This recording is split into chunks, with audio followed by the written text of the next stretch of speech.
ಪೋಷಕರ ಕನಸು ವಿದ್ಯಾರ್ಥಿಗಳ ಉಜ್ವಲ ಭವಿಷ್ಯ ಸಾಕಾರಗೊಳಿಸುತ್ತಿರುವ ಶ್ರೀ ದತ್ತಗಿರಿ ಮಹಾರಾಜ್ ಶಿಕ್ಷಣ ಸಂಸ್ಥೆಯ ಶ್ರೀ ದತ್ತಗಿರಿ ಮಹಾರಾಜ್ ಕನ್ನಡ ಹಾಗೂ ಇಂಗ್ಲಿಷ್ ಮಾಧ್ಯಮ ಶಾಲೆ ಬೀದರ್ ಕಳೆದ 25 ವರ್ಷಗಳಿಂದ ಅಕ್ಷರ ಜ್ಞಾನ ನೀಡುತ್ತಾ ಬೀದರ್ ಜಿಲ್ಲೆಯಲ್ಲಿಯೇ ಅತ್ಯುತ್ತಮ ಶಾಲೆ ಎಂಬ ಹೆಗ್ಗಳಿಕೆಗೆ ಪಾತ್ರವಾಗಿದೆ.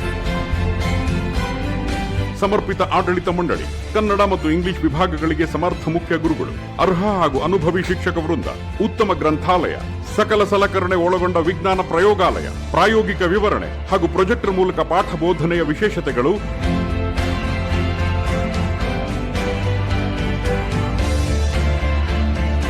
ಮತ್ತು ವಿಶಾಲವಾದ ಆಟದ ಮೈದಾನ, ಮಕ್ಕಳಿಗೆ ಕಲಿಕೆಯ ಜೊತೆಗೆ ಮಾನವೀಯ ಮೌಲ್ಯಗಳ ಮೂಡಿಸುವ ಸಂಸ್ಕಾರ ಮತ್ತು ಸಾಂಸ್ಕೃತಿಕ ಕಾರ್ಯಕ್ರಮಗಳು, ವಿವಿಧ ಕ್ರೀಡಾ ಚಟುವಟಿಕೆಗಳ ಮೂಲಕ ದೈಹಿಕ ಹಾಗೂ ಬೌದ್ಧಿಕ ಚೈತನ್ಯ ವಿಕಾಸಕ್ಕೆ ಆದ್ಯತೆ. ಬೀದರ್ ನಗರದ ವಿವಿಧ ಬಡಾವಣೆಗಳಿಂದ ವಾಹನ ಸೌಕರ್ಯ ಲಭ್ಯವಿದೆ. ನಮ್ಮ ಶಾಖೆಗಳು ಬಸವನಗರ, ವಿದ್ಯಾನಗರ ಹಾಗೂ ಚಿಟ್ಟಾ ರಸ್ತೆ, ದತ್ತಗಿರಿ ಮಹಾರಾಜ್ ಕಾಲೋನಿ, ಬೀದರ್. ವಿದ್ಯಾರ್ಥಿಗಳ ಸರ್ವಾಂಗೀಣ ಅಭಿವೃದ್ಧಿಯೇ ನಮ್ಮ ಗುರಿ. ಪ್ರವೇಶಕ್ಕಾಗಿ ಸಂಪರ್ಕಿಸಿ ಪ್ರಾಚಾರ್ಯರು ಶ್ರೀ ದತ್ತಗಿರಿ ಮಹಾರಾಜ್ ಕನ್ನಡ ಹಾಗೂ ಇಂಗ್ಲಿಷ್ ಮಾಧ್ಯಮ ಶಾಲೆ. ದೂರವಾಣಿ ಸಂಖ್ಯೆ 08482 220426 229840 229841 234661.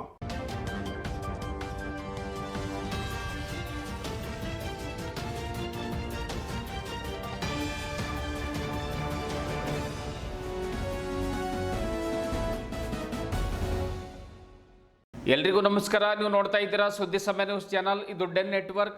ನಾನು ಮಹರ್ದರ ಅಕುಳ್ಗಿ. ಮತ್ತೆ ಒಂದಿಷ್ಟು ಹೊಸ ಹೊಸ ಸುದ್ದಿಗಳನ್ನು ತೆಗೆದುಕೊಂಡು ನಾವು ನಿಮ್ಮ ಮುಂದೆ ಬರ್ತಾ ಇದ್ದೀವಿ. ಈ ದಿನದ ಪ್ರಮುಖ ಹೆಡ್ಲೈನ್ಸ್ಗಳನ್ನು ನೋಡ್ಕೊಂಡು ಬರೋಣ. ಚಿಟಗುಪ್ಪ ತಾಲೂಕಿನ ಮುತ್ತಂಗಿ ಬಳಿ ಕೆಮಿಕಲ್ ಕಾರ್ಖಾನೆಗೆ ಗ್ರಾಮಸ್ಥರ ವಿರೋಧ. ಯಾವುದೇ ಕಾರಣಕ್ಕೂ ಕಾರ್ಖಾನೆಗೆ ನಿರಪೇಕ್ಷಣಾ ಪತ್ರ ಅಂದರೆ NOC ನೀಡಬಾರದು. ಮುತ್ತಂಗಿ PDO ಸಂಧ್ಯಾರಾಣಿ ಅವರಿಗೆ ಮನವಿ ಪತ್ರ ಸಲ್ಲಿಸಿದ ಗ್ರಾಮದ ಮುಖಂಡರು. ಜೂನ್ 5ರಂದು ಪರಿಸರ ಸಂರಕ್ಷಣೆ ಮತ್ತು ಇಸ್ಲಾಮಿಕ್ ಬೋಧನೆಗಳು ಪುಸ್ತಕ ಬಿಡುಗಡೆ. ಅಂತಾರಾಷ್ಟ್ರೀಯ ಪರಿಸರ ದಿನಾಚರಣೆ ಪ್ರಯುಕ್ತ ನಗರದಲ್ಲಿ 10,000ಕ್ಕೂ ಹೆಚ್ಚು ಸಸಿ ನೆಡುವ ಗುರಿ ಹೊಂದಲಾಗಿದೆ. ಮೊಹಮ್ಮದ್ ಮೌಜಮ್ ಮತ್ತು ನಿಜಾಮುದ್ದೀನ್ ಅಭಿಮತ. ಮತದಾರರ ಪಟ್ಟಿಯ ವಿಶೇಷ ತೀವ್ರ ಪರಿಷ್ಕರಣೆ 2026ಕ್ಕೆ ಚಾಲನೆ. ಮನೆ ಮನೆ ಸಮೀಕ್ಷೆ ಮೂಲಕ ಮತದಾರರ ಮಾಹಿತಿ ಸಂಗ್ರಹ. ಮತದಾರರ ಪಟ್ಟಿಯನ್ನು ಇನ್ನಷ್ಟು ನಿಖರ, ದೋಷರಹಿತ ಮತ್ತು ಪಾರದರ್ಶಕಗೊಳಿಸುವ ಉದ್ದೇಶ ಹೊಂದಿದೆ. ಸಾರ್ವಜನಿಕರು ಸಹಕರಿಸಬೇಕು. ಜಿಲ್ಲಾಧಿಕಾರಿ ಶಿಲ್ಪಾ ಶರ್ಮಾ. ಹುಮ್ನಾಬಾದ್ ತಾಲೂಕಿನ ಡಾಕುಳ್ಗಿ ಗ್ರಾಮದಲ್ಲಿ ಜರುಗಿದ ಮಹಾಲಕ್ಷ್ಮೀ ದೇವಿಯ ಜಾತ್ರಾ ಮಹೋತ್ಸವ. ಗಮನ ಸೆಳೆದ ಪಲ್ಲಕ್ಕಿ ಉತ್ಸವ ಹಾಗೂ ಗ್ರಾಮಸ್ಥರ ಭಕ್ತಿಯ ನರ್ತನ. ಸುತ್ತಮುತ್ತಲಿನ ಹಲವು ಗ್ರಾಮದ ಭಕ್ತರು ಭಾಗಿ. ದರ್ಶನ ಪಡೆದು ಮಹಾಪ್ರಸಾದ ಸವಿದು ಪುನೀತರಾದ ಭಕ್ತರು. ಇಂದಿನ ಒಂದಿಷ್ಟು ವಾರ್ತೆಗಳ ವಿವರಗಳನ್ನು ನೋಡ್ಕೊಂಡು ಬರೋಣ. ಚಿಟಗುಪ್ಪ ತಾಲೂಕಿನ ಮುತ್ತಂಗಿ ಗ್ರಾಮ ಪಂಚಾಯತ್ ವ್ಯಾಪ್ತಿಯಲ್ಲಿ ಉದ್ದೇಶಿತ ಕೆಮಿಕಲ್ ಕಾರ್ಖಾನೆಗೆ ಒಂದು ಮುತ್ತಂಗಿ ಸೇರಿದಂತೆ ಸುತ್ತಮುತ್ತಲಿನ ಗ್ರಾಮಸ್ಥರು ತೀವ್ರ ವಿರೋಧವನ್ನು ವ್ಯಕ್ತಪಡಿಸಿದ್ದಾರೆ. ಯಾವುದೇ ಕಾರಣಕ್ಕೂ ಕಾರ್ಖಾನೆಗೆ ನಿರಪೇಕ್ಷಣಾ ಪತ್ರ ಅಂದರೆ NOCಯನ್ನು ನೀಡಬಾರದು ಎಂದು ಮುತ್ತಂಗಿ ಗ್ರಾಮ ಪಂಚಾಯತ್ ಅಭಿವೃದ್ಧಿ ಅಧಿಕಾರಿ ಸಂಧ್ಯಾರಾಣಿ ದುಮಾಳೆ ಅವರಿಗೆ ಮನವಿ ಪತ್ರವನ್ನು ಸಲ್ಲಿಸಿದ್ದಾರೆ. ಈ ಕೆಮಿಕಲ್ ಕಾರ್ಖಾನೆಯಿಂದ ನಮ್ಮ ಒಂದು ಕೃಷಿ ಜಮೀನು ಹಾಳಾಗ್ತವೆ, ಇಲ್ಲಿನ ನೀರು ಕಲುಷಿತಗೊಳ್ತವೆ, ಹವಾಗುಣ ಹಾಳಾಗ್ತದೆ ಹಾಗೂ ಪರಿಸರ ಕೂಡ ನಾಶವಾಗ್ತದೆ. ಆದ್ದರಿಂದ ಯಾವುದೇ ಕಾರಣಕ್ಕೂ ಇಲ್ಲಿ ಕಾರ್ಖಾನೆಗೆ ಗ್ರಾಮ ಪಂಚಾಯತ್ನವರು ಅನುಮತಿ ನೀಡಬಾರದು ಎಂದು ಮನವಿ ಪತ್ರದಲ್ಲಿ ತಿಳಿಸಿದ್ದಾರೆ. ನಿಯಮ ಬಾಹಿರವಾಗಿ ಕಾರ್ಖಾನೆಯವರು ದಾಖಲೆಗಳನ್ನು ಸಿದ್ಧಪಡಿಸಿದ್ದು ಬೀದರ್ ಜಿಲ್ಲಾಧಿಕಾರಿಗಳು ಕೂಡಲೇ ಸ್ಥಳ ಪರಿಶೀಲನೆ ಮಾಡಬೇಕು. ಇನ್ನೊಂದು ಬಾರಿ ಜನಾಭಿಪ್ರಾಯ ಸಭೆ ನಡೆಸಬೇಕು. ಆ ಸಭೆಯಲ್ಲಿ ಸುತ್ತಮುತ್ತಲಿನ ಗ್ರಾಮಸ್ಥರು ತಮ್ಮ ಆಧಾರ್ ಕಾರ್ಡ್ ಜೊತೆಗೆ ಬರಬೇಕು ಅನ್ನುವಂಥ ಮಾತನ್ನು ಕೂಡ ಹೇಳಿದರು. ಇದರಿಂದಾಗಿ ಬೇರೆ ರಾಜ್ಯದವರು ಸಭೆಯಲ್ಲಿ ಪಾಲ್ಗೊಳ್ಳುವುದು ತಪ್ಪುತ್ತದೆ ಎಂದು ಮನವಿ ಪತ್ರ ಸಲ್ಲಿಸಿ ಗ್ರಾಮಸ್ಥರು ಜಿಲ್ಲಾಧಿಕಾರಿಗಳಿಗೆ ಆಗ್ರಹ ಮಾಡಿದರು. ಈ ಕೆಮಿಕಲ್ ಕಾರ್ಖಾನೆಯಿಂದ ನಮ್ಮ ಕೃಷಿ ಜಮೀನು, ಅಲ್ಲಿಯ ನೀರು, ಹವಾಗುಣ ಹಾಗೂ ಪರಿಸರ ನಾಶವಾಗುತ್ತದೆ. ಆದ್ದರಿಂದ ಯಾವುದೇ ಕಾರಣಕ್ಕೂ ಇಲ್ಲಿ ಕಾರ್ಖಾನೆಗೆ ಗ್ರಾಮ ಪಂಚಾಯತ್ನವರು ಅನುಮತಿ ನೀಡಬಾರದು ಎಂದು ಮನವಿ ಪತ್ರದಲ್ಲಿ ತಿಳಿಸಿದ್ದಾರೆ.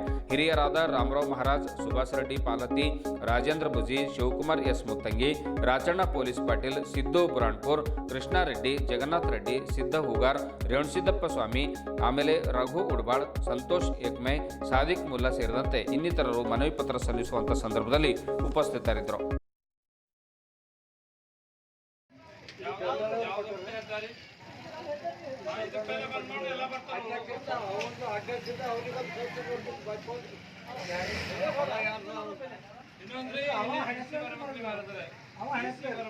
ಮನವಿ ಮಾಡಬೇಕು. ನಾವು ಬರಬೇಕು ಅಂದ್ರೆ ಡಿ ಸಿ ನಮ್ಮ ಕೈದಾಗಲ್ಲ, ನಮ್ಮ ಕೈದಾಗಿಲ್ಲ. ಜನಪ್ರತಿನಿಧಿ ಬರ್ಬೇಕಂತದ. ನಾವೇನು ಹೇಳಿದ್ರಿ 10,000 ಮುತ್ತಂಗಿ ಹೊರ ಪೂರ ಭೂ ಕೊಡ್ತಾರೆ ಕೊಡ್ರಿ. ಈಗ ಡಿ ಸಿ ಬರ್ತೀವಿ. ಹಂಗನ ಮಾಡ್ಬೇಕು, ಹಂಗೆ ಮಾಡಿದ್ರೆ ಆಯ್ತು. ಡಿ ಸಿ ಬರ್ತಾನ ಹಾಗೆ ಬ್ಯಾಡ್ದು, ಅದಕ್ಕೆ ತಡೆ ಹಿಡಿಬೇಕು. ಅದಕ್ಕೆ ಡಿ ಸಿ ಅವ್ರು ಏನೇ ಯಾಕೆ ಮಾಡ್ಯಾರ ಅಂತ ಕೇಳ್ಬೇಕು. ಒಂದು ಸೆಕೆಂಡ್ ಅದಕ್ಕೆ ಏನೇ ಮಾಡಿ ಇದು ಉಗ್ರ ಹೋರಾಟ ಮಾಡ್ತಾವ ಮುಂದಿನ ಹಾಂ, ಅದಕ್ಕೆ ಇನ್ನೊಮ್ಮೆ ಅದಕ್ಕೆ ಎನ್ಕ್ವೈರಿ ಮಾಡಬೇಕು. ಇನ್ನೊಮ್ಮೆ ಅದಕ್ಕೆ ಡಿ ಸಿ ಅವ್ರ ಸದಾನದಾಗ ಬಂದು ಎನ್ಕ್ವೈರಿ ಮಾಡಿ ಎಲ್ಲ ಊರವ್ರಿಗೆ ಕೇಳಿ ಅದು ಡಿಸಿಷನ್ ತೊಗೋಬೇಕು. ಆಯ್ತಾ? ಯಾರು ಬರ್ತಾರೆ ಹೇಳಿಕ್ಕೆ ಅವ್ರ ಆಧಾರ್ ಕಾರ್ಡ್ ತೊಗೊಬರ್ಬೇಕು. ಇತ್ತೂರವರೇ ಬಂದು ಹೇಳ್ಬೇಕು. ಹೊರಗಿರೋರು ಬಂದು ಯಾರು ತಾಂಡದವ್ರು ಹೇಳ್ತಾರೆ, ಹೊರಗಿರೋರು ಹೇಳ್ತಾರೆ, ಸರಿಯಲ್ಲ. ಅದಕ್ಕೆ ಅದು ಇನ್ನೊಮ್ಮೆ ಎನ್ಕ್ವೈರಿ ಮಾಡಿ ವಿಡಿಯೋರಿಗೆ ತಿಳಿಸಿ ವೇಗನ ಅಬ್ಜೆಕ್ಷನ್ ಹಾಕ್ಬೇಕು. ಅದು ಕೃಷ್ಣ ಏನು ಬಂದು ಒಂದು ಕೊಡ್ಬೇಕದು. ಇದು ಆಗ ಸರಿಯಲ್ಲ. ಇದು ಕೆಮಿಕಲ್ ಫ್ಯಾಕ್ಟ್ರಿ ಆಗಬಾರ್ದು. ಕೆಮಿಕಲ್ ಫ್ಯಾಕ್ಟ್ರಿ ಊರಿಗೆ ತ್ರಾಸದ, ಜನರಿಗೆ ತೊಂದರೆ ಅದ. ಅದು ಇಲ್ಲೊಂದು ಸಮಸ್ಯೆ ಬರ್ತಾವ, ಇಲ್ಲೊಂದು ರೋಗಗಳು. ಪರಿಸರ ಸಂರಕ್ಷಣೆ ಕೇವಲ ನಮ್ಮ ಮುಂದಿರುವ ಆಯ್ಕೆ ಮಾತ್ರವಲ್ಲ, ಬದಲಾಗಿ ಅದು ನಮ್ಮ ಉಳಿವು ಮತ್ತು ಯೋಗಕ್ಷೇಮಕ್ಕೆ ಅಗತ್ಯವಾಗಿದೆ. ಆದ್ದರಿಂದ ಜೂನ್ 5ರಂದು ನಗರದಲ್ಲಿ ಅಂತಾರಾಷ್ಟ್ರೀಯ ಪರಿಸರ ದಿನಾಚರಣೆ ಪ್ರಯುಕ್ತ ಕೋಟೆಯಿಂದ ಫತೇ ದರ್ವಾಜದವರೆಗೆ ಹಾಗೂ ಚೌಬಾರದಿಂದ ಬಸವೇಶ್ವರ ವೃತ್ತದವರೆಗೆ ಸಸಿಗಳನ್ನು ನೆಡುವ ಗುರಿ ಹೊಂದಲಾಗಿದೆ. ಸಾರ್ವಜನಿಕರು ಭಾಗವಹಿಸಿ ಸಹಕರಿಸಬೇಕು ಅನ್ನುವಂಥ ಮಾತನ್ನು ಜಮಾತೆ ಇಸ್ಲಾಮಿಕ್ ಹಿಂದ್ನ ಅಧ್ಯಕ್ಷರಾದ ಮೊಹಮ್ಮದ್ ಮೌಜಮ್ ತಿಳಿಸಿದರು. ನಗರದ ಓಲ್ಡ್ ಸಿಟಿಯಲ್ಲಿ ಮಾಧ್ಯಮದವರೊಂದಿಗೆ ಮಾತನಾಡಿರುವಂಥ ಅವರು ಬೀದರ್ ನಗರವನ್ನು ಹಸಿರು ನಗರವನ್ನಾಗಿ ಮತ್ತು ಸ್ವಚ್ಛ ಸುಂದರ ನಗರವನ್ನಾಗಿ ಮಾಡಲು ಎಲ್ಲರೂ ಕೈ ಜೋಡಿಸಬೇಕೆಂದು ಅವರು ಕರೆ ನೀಡಿದರು. ಜಮಾತೆ ಇಸ್ಲಾಮಿಕ್ ಹಿಂದ್ನ ಒಂದು ಮಾಧ್ಯಮ ವಿಭಾಗದ ಸಹ ಸಂಚಾಲಕರಾದ ನಿಜಾಮುದ್ದೀನ್ ಅವರು ಕೂಡ ಈ ಸಂದರ್ಭದಲ್ಲಿ ಮಾತನಾಡಿ, ವಿಭಾಗದ ಒಂದು ಸಂಚಾಲಕರಾಗಿದ್ದು ಶಹೀನ್ ಕಾಲೇಜಿನಲ್ಲಿ ಜರುಗುವಂಥ ಕಾರ್ಯಕ್ರಮದಲ್ಲಿ ಪರಿಸರ ಸಂರಕ್ಷಣೆ ಮತ್ತು ಇಸ್ಲಾಮಿಕ್ ಬೋಧನೆಗಳು ಎಂಬ ಪುಸ್ತಕ ಕೂಡ ಅಂದು ಬಿಡುಗಡೆ ಕಾಣಲಿದೆ ಅನ್ನುವಂಥ ಮಾತನ್ನು ಕೂಡ ಹೇಳಿದರು. ಜಮಾತೆ ಇಸ್ಲಾಮಿಕ್ ಹಿಂದ್ನ ಮಹಿಳಾ ವಿಭಾಗದ ಸಂಚಾಲಕಿ ಆಸ್ಮಾ ಸುಲ್ತಾನ ಮಾತನಾಡಿ, ಪ್ಲಾಸ್ಟಿಕ್ ಬಳಕೆಯಿಂದ ನಾನಾ ರೀತಿಯ ರೋಗಗಳು ಬರ್ತಾ ಇದ್ದು, ಹೀಗಾಗಿ ಪ್ಲಾಸ್ಟಿಕ್ ಬಳಕೆ ನಿಷೇಧಿಸಬೇಕೆಂಬ ಜಾಗೃತಿ ಕಾರ್ಯಕ್ರಮವನ್ನು ಅಂದು ಆಯೋಜಿಸಲಾಗಿದೆ. ಬೀದರ್ನಲ್ಲಿ ಸಾಕಷ್ಟು ಅಸ್ವಚ್ಛತೆ ಮತ್ತು ಅಶುದ್ಧತೆ ಕಾಡ್ತಾ ಇದೆ. ಅದನ್ನು ನಿರ್ಮೂಲನೆ ಮಾಡುವ ನಿಟ್ಟಿನಲ್ಲಿ, ಪರಿಸರ ಕಾಪಾಡುವ ನಿಟ್ಟಿನಲ್ಲಿ ಅಂತಾರಾಷ್ಟ್ರೀಯ ಪರಿಸರ ದಿನಾಚರಣೆ ಆಯೋಜನೆ ಮಾಡಲಾಗಿದೆ ಎಂದು ತಿಳಿಸಿದರು. ಇದೇ ವೇಳೆ ಪ್ರಮುಖರಾದ ಜಮಾತೆ ಇಸ್ಲಾಮಿಕ್ ಹಿಂದ್ನ ಸಲಹಾ ಮಂಡಳಿ ಸದಸ್ಯರಾದ ಮೊಹಮ್ಮದ್ ಆಸಿಫುದ್ದೀನ್, ಸಂಘಟನೆಯ ಮಹಿಳಾ ವಿಭಾಗದ ಜಿಲ್ಲಾ ಸಂಚಾಲಕಿ ರಿಜ್ವಾನಾ ಬೇಗಂ ಸೇರಿದಂತೆ ಇನ್ನಿತರರು ಉಪಸ್ಥಿತರಿದ್ದರು. साफ सुथरा रखना, पाक साफ रखना और पोल्यूशन फ्री सिटी बनाना हर सिटी के नागरिक की जिम्मेदारी है और हम बसने वाले तमाम इंसानों की ये जिम्मेदारी है कि अपने अतराफ अखनाफ का जो माहौल है इसको पाक और साफ रखें, साफ सुथरा रखें और ज़्यादा से ज़्यादा हम अपने अतराफ अखनाफ को पोल्यूशन फ्री बनाने की हम कोशिश करें। एनवायरनमेंट डे के इस मौके पर हम कोशिश करें कि हम ये अवेयरनेस हवा में लाएं, सभी लोगों में अवेयरनेस पैदा करें कि हम पाक की सफाई को मेंटेन करें, अपने माहौल को, एनवायरनमेंट को अच्छा बनाने में एक दूसरे का हम कोऑपरेशन करें। इसके लिए जमात इस्लामी हिंद कर्नाटका ये डे ऑब्जर्व कर रही है। सभी कर्नाटका के जितने इंसान हैं, परिसर के प्रेमी हैं, वो सभी मिलकर हम एक पाक और साफ कर्नाटका बनाने और इसी तरह बीदर को भी एक पाक और साफ बीदर, ग्रीन बीदर बनाने के लिए हम सभी एकजुट हों। इसके लिए हम कोशिश करें कि हमारा माहौल पाक और साफ हो। यहाँ पर ज़्यादा से ज़्यादा हम पेड़ पौधे लगाएं, पाक की सफाई का हम बहुत ज़्यादा एहतमाम करें। इस मौके पर बीदर सिटी में जमात इस्लामी हिंद की जानिब से जो एक्टिविटीज़ हम करने जा रहे हैं, आज उसका हमारा ये पहला इवेंट है कि हमने आज सोशल मीडिया के, इलेक्ट्रॉनिक मीडिया के प्रेस पर्सन्स को बुलाकर हमने ब्रीफिंग की है कि 5 जून को ये हम प्रोग्राम कर रहे हैं। 4 जून को हम बीदर के म्यूनसिपल कमिश्नर साहब से मुलाकात। जमाते इस्लामी ಅಂತಾರಾಷ್ಟ್ರೀಯ ಪರಿಸರ ದಿನಾಚರಣೆಯನ್ನು ಆಚರಿಸ್ತಾ ಇದೆ. ಯಾಕಂದರೆ ಇವತ್ತು ಆ ದೇವರು ನಮಗೆ ಪುಕ್ಕಟೆಯಾಗಿ ಕೊಟ್ಟಿರುವಂತಹ ನೈಸರ್ಗಿಕ ಸಂಪನ್ನವನ್ನು ಮನುಷ್ಯ ತನ್ನ ಸ್ವಾರ್ಥಕ್ಕಾಗಿ ದುರುಪಯೋಗ ಪಡಿಸ್ಕೊಳ್ತಾ ಇದ್ದಾರೆ. ಅದರಲ್ಲಿ ಭೂಮಿ ಇರ್ಬೋದು, ನೀರು, ಗಾಳಿ, ಬೆಳಕು, ಇವೆಲ್ಲವುಗಳ ಅರಣ್ಯ, ಇವುಗಳನ್ನು ಮನುಷ್ಯ ತನ್ನ ಸ್ವಾರ್ಥಕ್ಕಾಗಿ ಬಳಸಿಕೊಂಡು ಹಾಳು ಮಾಡ್ತಾ ಇದ್ದಾನೆ. ಇದರ ದುಷ್ಪರಿಣಾಮಗಳು ಕೂಡ ನಾವು ಕಂಡುಕೊಳ್ತಾ ಇದ್ದೇವೆ. ಎಲ್ಲೆಲ್ಲಿ ಇವತ್ತು ಶುದ್ಧವಾದ ಗಾಳಿ ಹಣ ಕೊಟ್ಟು ಖರೀದು ಮಾಡುವಂಥ ಒಂದು ಪರಿಸ್ಥಿತಿ ಬಂದಿದೆ. ನೀರು ಇವತ್ತು ನಾವೆಲ್ಲರೂ ಕೂಡ ಏನಂತಂದ್ರೆ ಶುದ್ಧವಾದಂಥ ನೀರನ್ನು ಖರೀದಿ ಮಾಡಿ ನಾವು ಕುಡಿತಾ ಇದ್ದೇವೆ. ಈ ರೀತಿಯಾಗಿ ನಾವು ನೈಸರ್ಗಿಕ ಸಂಪನ್ಮೂಲವನ್ನು ಹಾಳು ಮಾಡ್ತಾ ಇದ್ದೇವೆ. ತಮ್ಮ ಮುಖಾಂತರ ನಾವು ಸಾರ್ವಜನಿಕರಲ್ಲಿ ವಿನಂತಿ ಮಾಡಿಕೊಳ್ಳೋದೇನು ಅಂತಂದರೆ, ಈ ಅಮೂಲ್ಯವಾದಂತಹ ಸಂಪತ್ತನ್ನು, ನೈಸರ್ಗಿಕ ಸಂಪತ್ತನ್ನು ನಾವು ಉಳಿಸ್ಕೊಳ್ಬೇಕು. ಅದಕ್ಕಾಗಿ ನಾವು ಕೂಡ ಕೆಲವು ಕಾರ್ಯಕ್ರಮಗಳನ್ನು ಹಾಕೊಂಡಿದ್ದೇವೆ ಮತ್ತು ಸರ್ಕಾರಕ್ಕೂ ಕೂಡ, ಅದು ಮುನ್ಸಿಪಾಲಿಟಿ ಇರ್ಬೋದು, ಸರ್ಕಾರ ಇರ್ಬೋದು, ಅದಕ್ಕೂ ಕೂಡ ನಾವು ಕೆಲವು ಮಾತುಗಳನ್ನು ಹೇಳಬಯಸ್ತೇವೆ ಮತ್ತು ಸಾರ್ವಜನಿಕರು ಕೂಡ ನಾವು ವಿನಂತಿಯನ್ನು ಮಾಡಿಕೊಳ್ತಾ ಇದ್ದೇವೆ. ನಾವು ಸಾರ್ವಜನಿಕರಲ್ಲಿ ವಿನಂತಿ ಮಾಡಿಕೊಳ್ಳೋದೇನು ಅಂತಂದರೆ, ಈ ಬೀದರ್ನಲ್ಲಿ ಕಸ ಬಹಳಷ್ಟು ಏನಂತಂದ್ರೆ ಎಷ್ಟೇ ವ್ಯವಸ್ಥೆ ಮಾಡಲಿ ಕೂಡ ಕಸದ ವ್ಯವಸ್ಥೆ ಸರಿಯಾಗಿ ಆಗ್ತಾ ಇಲ್ಲ. ಅದು ಸಾರ್ವಜನಿಕರು ಈ ಸ್ವಚ್ಛತೆಯ ಪ್ರಜ್ಞೆ ನಮ್ಮಲ್ಲಿ ಬರಬೇಕು. ಸ್ವಚ್ಛತೆ ಇದ್ದರೆ ನಾವು ರೋಗ ರುಜಿನಗಳಿಂದ ನಾವು ಸದೃಢ ಜೀವನವನ್ನು ಸಾಗಿಸಲಿಕ್ಕೆ ನಮಗೆ ಸಾಧ್ಯ ಆಗ್ತದೆ. ಕಾರಣ ಸ್ವಚ್ಛತೆಯನ್ನು ನಾವು ಕಾಪಾಡಬೇಕು. ಇದಕ್ಕಾಗಿ ನಾವು ಏನಂತಂದ್ರೆ, ಈ ಮುನ್ಸಿಪಾಲಿಟಿಯ ಒಂದು ಕಾರ್ಪೊರೇಷನ್ ಕಮಿಷನರ್ಗೆ ನಾವು ಭೇಟಿಯಾಗಿ ಅವರು ಕೂಡ ಏನಂತಂದ್ರೆ ಈ ಒಂದು ಸ್ವಚ್ಛತೆಯನ್ನ ಮಾಡಲಿಕ್ಕೆ, ಸ್ವಚ್ಛವಾಗಿ ಇಡಲಿಕ್ಕೆ ಬೀದರ್ ನಗರವನ್ನು ಏನೆಲ್ಲ ಕ್ರಮಗಳನ್ನು ತೆಗೆದುಕೊಳ್ಳಬೇಕು ಅಂತ ಕೆಲವು ಸಲಹೆ ಸೂಚನೆಗಳನ್ನು ಅವರಿಗೆ ನೀಡೋರಿಗೆ ಮತ್ತು ಕೆಲವು ಸ್ಥಳಗಳಲ್ಲಿ ಅವರನ್ನು ಕರೆಸಿ ಅಲ್ಲಿ ಸ್ವಚ್ಛ ಮಾಡಿ ಅವರನ್ನು ಕರೆಸಿ ಅಂತಂದ್ರೆ ಕೆಲವು ಕಾರ್ನರ್ ಮೀಟಿಂಗ್ಸ್ಗಳನ್ನು ಕೂಡ ನಾವು ಮಾಡೋರಿದ್ದೇವೆ.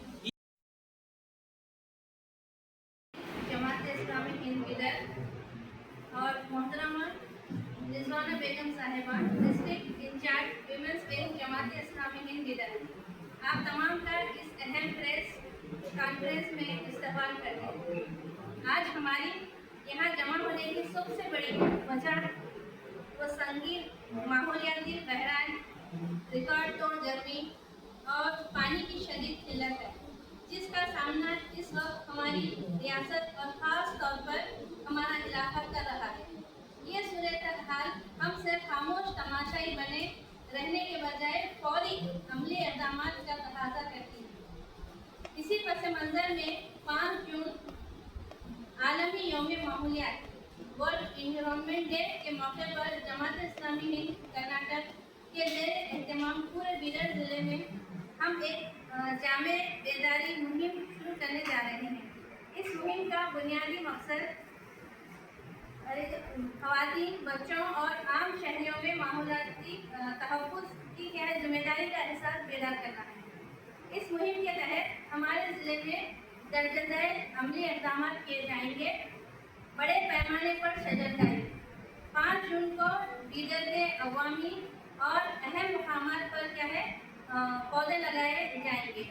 ख़वातीन और बच्चों में बेदारी, स्कूलों, कॉलेजों और महलों में ख़वातीन के लिए माहौलियाती आगाही के खुसूसी हम क्या प्रोग्राम मुनक़्क़द करने जा रहे हैं, जिसको CIO children's Islamic organisation, GIO girls Islamic organisation और NGOs मिलकर क्या है ये काम करेंगे। सफाई मुहिम जैसे कि मसाजिद हैं, सरकारी अस्पतालों और पार्कों जैसे अवामी मुकामात पर खुसूसी सफाई सुथराई का मुहिम चलाई जाएगी।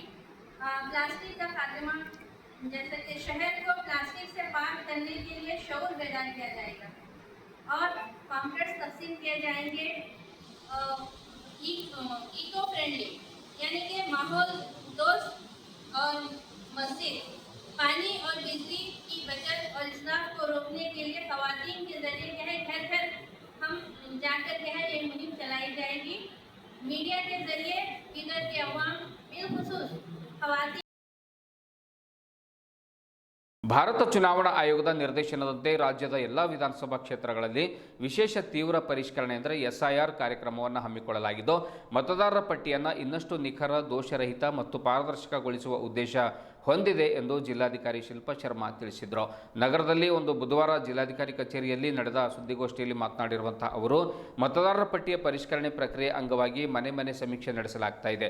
ಈ ವೇಳೆ ಬೂತ್ ಮಟ್ಟದ ಅಧಿಕಾರಿಗಳು ಅಂದರೆ BLOಗಳು ನಿಮ್ಮ ಮನೆಗಳಿಗೆ ಬರ್ತಾರೆ.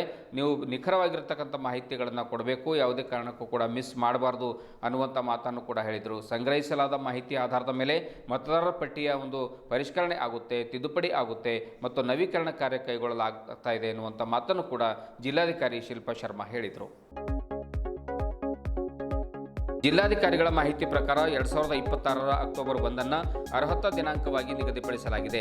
ಜೂನ್ 20ರಿಂದ 29ರವರೆಗೆ ಸಿದ್ಧತೆ ಮತ್ತು ತರಬೇತಿ ಕಾರ್ಯಕ್ರಮ, ಜೂನ್ 30ರಿಂದ ಜುಲೈ 29ರವರೆಗೆ ಮನೆ ಮನೆ ಸಮೀಕ್ಷೆ, ಆಗಸ್ಟ್ 5ರಂದು ಕರಡು ಮತದಾರರ ಪಟ್ಟಿ ಪ್ರಕಟಣೆ, ಆಗಸ್ಟ್ 5ರಿಂದ ಸೆಪ್ಟೆಂಬರ್ 4ರವರೆಗೆ ಹಕ್ಕು ಮತ್ತು ಆಕ್ಷೇಪಣೆ ಸಲ್ಲಿಕೆ, ಅಕ್ಟೋಬರ್ 3ರವರೆಗೆ ಅವುಗಳ ವಿಲೇವಾರಿ ಹಾಗೂ ಅಕ್ಟೋಬರ್ 7ರಂದು ಅಂತಿಮ ಮತದಾರರ ಪಟ್ಟಿ ಪ್ರಕಟಿಸಲಾಗುವುದು. 2025ರ ಜನವರಿ 6ರಂದು ಪ್ರಕಟಗೊಂಡ ಅಂತಿಮ ಮತದಾರರ ಪಟ್ಟಿ ಪ್ರಕಾರ ಬೀದರ್ ಜಿಲ್ಲೆಯಲ್ಲಿ ಒಟ್ಟು 1528 ಮತಗಟ್ಟೆಗಳಿವೆ. ಆಮೇಲೆ 74,04,462 ಪುರುಷ ಮತದಾರರು, 70,59,883 ಮಹಿಳಾ ಮತದಾರರು ಸೇರಿದಂತೆ ಒಟ್ಟು 1,44,64,345 ಮತದಾರರು ದಾಖಲಾಗಿದ್ದಾರೆ ಎಂದು ಮಾಹಿತಿ ನೀಡಿದರು. ಮತದಾರರ ಪಟ್ಟಿ ಪರಿಷ್ಕರಣೆ ಪ್ರಜಾಪ್ರಭುತ್ವದ ಅತ್ಯಂತ ಮಹತ್ವದ ಪ್ರಕ್ರಿಯೆಯಾಗಿದ್ದು, ಎಲ್ಲ ಮತದಾರರು, ರಾಜಕೀಯ ಪಕ್ಷಗಳು ಹಾಗೂ ಸಾರ್ವಜನಿಕರು BLOಗಳಿಗೆ ಅಗತ್ಯ ಸಹಕಾರ ನೀಡುವ ಮೂಲಕ ಮತದಾರರ ಪಟ್ಟಿಯನ್ನು ಸಂಪೂರ್ಣ, ನಿಖರ ಮತ್ತು ಪಾರದರ್ಶಕಗೊಳಿಸಲು ಕೈಜೋಡಿಸಬೇಕು ಅನ್ನುವಂಥ ಮಾತನ್ನು ಜಿಲ್ಲಾಧಿಕಾರಿ ಶಿಲ್ಪಾ ಶರ್ಮಾ ಮನವಿ ಮಾಡಿಕೊಂಡರು. ಈ ಸಂದರ್ಭದಲ್ಲಿ ಅಪರ ಜಿಲ್ಲಾಧಿಕಾರಿ ಶಿವಾನಂದ್ ಬಿ ಕರಾಳ್ ಉಪಸ್ಥಿತರಿದ್ದರು. ಹುಮನಾಬಾದ್ ತಾಲೂಕಿನ ಡಾಳ್ಕುಳಗಿ ಗ್ರಾಮದಲ್ಲಿ ಮಹಾಲಕ್ಷ್ಮೀ ದೇವಿಯ ಜಾತ್ರಾ ಕಾರ್ಯಕ್ರಮ ಪ್ರತಿ ವರ್ಷದಂತೆ ಈ ವರ್ಷವೂ ಕೂಡ ಅತ್ಯಂತ ಸಂಭ್ರಮ ಸಡಗರದ ಮಧ್ಯೆ ಒಂದು ಜರುಗಿತು. ಲಕ್ಷ್ಮೀ ದೇವಿಯ ಅಭಿಷೇಕದೊಂದಿಗೆ ಪ್ರಾರಂಭಿಸಿ ದೇವಿಯ ಪಲ್ಲಕ್ಕಿ ಗ್ರಾಮದಲ್ಲಿ ಸಂಚರಿಸಿ ಮತ್ತೆ ದೇವಸ್ಥಾನಕ್ಕೆ ಆಗಮಿಸಿ ಹೂವಿನ ಅಲಂಕಾರ ಮಾಡಲಾಯಿತು. ಈ ಸಂದರ್ಭದಲ್ಲಿ ಬೇಮಳಖೇಡದ ಪೂಜ್ಯ ಶ್ರೀ ರಾಜಶೇಖರ್ ಶಿವಾಚಾರ್ಯರು ನೆರೆದ ಒಂದು ಡಾಕುಳಿಗೆ ಗ್ರಾಮದ ಸದ್ಭಕ್ತರನ್ನು ಉದ್ದೇಶಿಸಿ ಮಾತನಾಡ್ತಾ, ಜಾತ್ರಾ ಮಹೋತ್ಸವಗಳು ಸೌಹಾರ್ದತೆಯನ್ನು ಬೆಳೆಸ್ತವೆ. ಈ ರೀತಿ ಆಚರಣೆ ಮಾಡೋದ್ರಿಂದ ದೇವರು ನಮ್ಮೆಲ್ಲರಿಗೂ ಕೂಡ ಸನ್ಮಂಗಳವನ್ನು ಕರುಣಿಸ್ತಾನೆ ಎನ್ನುವಂಥ ಮಾತನ್ನು ಕೂಡ ಅವರು ಹೇಳಿದರು. ಶ್ರದ್ಧೆ ಭಕ್ತಿಯಿಂದ ಪರಂಪರೆ ಉಳಿಸ್ಕೊಂಡು ಹೋಗಬೇಕಾಗಿದೆ ಅನ್ನುವಂಥ ಮಾತನ್ನು ಕೂಡ ಹೇಳಿದರು. ಕಾರ್ಯಕ್ರಮದಲ್ಲಿ ದಾಸೋಹ ಸೇವೆಯನ್ನು ಗೋಪಾಲ್ ರೆಡ್ಡಿ ಅವರು ಮಾಡಿದರು.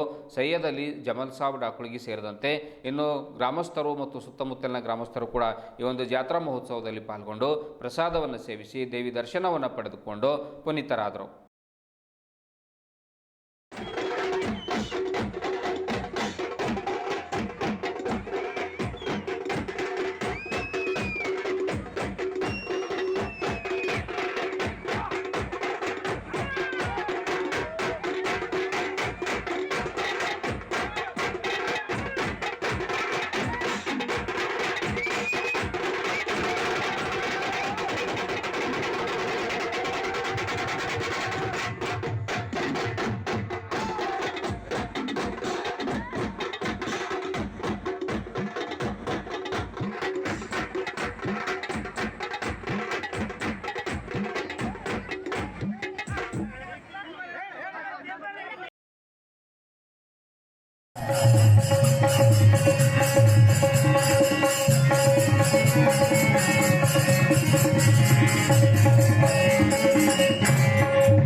ಇದುವರೆಗೂ ಸುದ್ದಿ ಕೊಟ್ಟಿರುವ ನಾನು ಮಹಾರ್ದು ಡಾಕುಳಿಗಿ. ಮತ್ತೆ ಮುಂದಿನ ವಾರ್ತೆಗಳೊಂದಿಗೆ ಭೇಟಿಯಾಗೋಣ. ವಂದನೆಗಳು.